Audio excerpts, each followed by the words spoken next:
improve after the Civil War? We're going to be answering that question with 4 supporting questions. Number 1, what were the conditions of slavery before the Civil War? How did the passing of the 13th Amendment change the lives of African Americans in the South? What are some examples of inequality after the passing of the 14th Amendment? And what are some successes and failures of the 15th Amendment? The conditions for slaves before the Civil War were terrible. In source A, it shows torturing devices for slave owners to use on the slaves. For example, a face mask with spikes coming from the neck and handcuffs. Another piece of evidence from source A was a slave with whip marks on his back. That picture exemplifies the torture a slave has to go through daily. According to source B, it shows how colored families have to suffer without their children. For example, source B states that a man bought her son, but the mother wouldn't let him if the man didn't buy her and her daughter. It says the man could not afford her. In source C, it states all the power the master has against slaves he owns. Source C states he may work him, hire him, sell him, and in some circumstances kill him. That shows all the power the master has against the slaves. The 13th Amendment changed the lives of African Americans in the South by ending slavery. According to source A, it states that the slaves had to call people by their roles, such as master, miss, etc. Also in source A, it tells us that African Americans were shot dead and whipped. After the Civil War ended, former slaves still felt forced to be working for former owners. Former slaves after the 13th Amendment happened, they are being called racial slurs.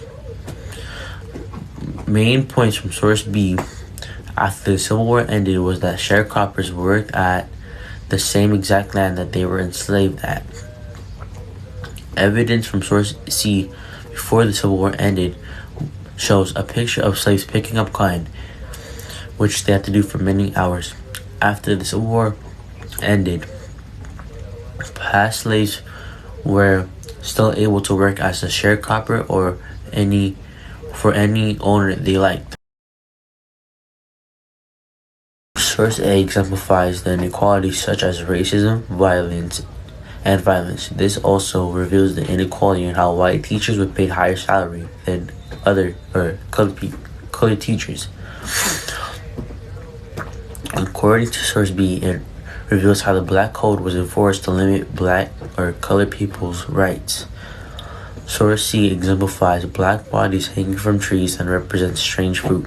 Source C has a poem of strange fruit, black bodies swinging in the southern breeze.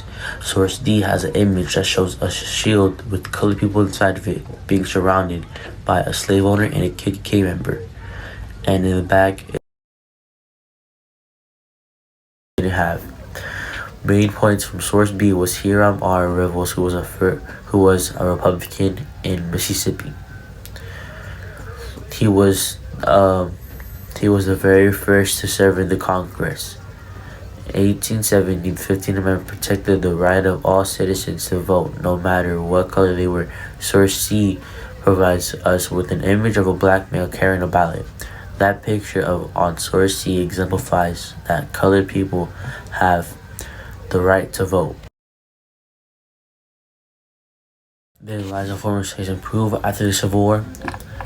I don't think it did, because even after the 13th Amendment passed in the South, slaves were still considered slaves with just a different name, such as sharecroppers.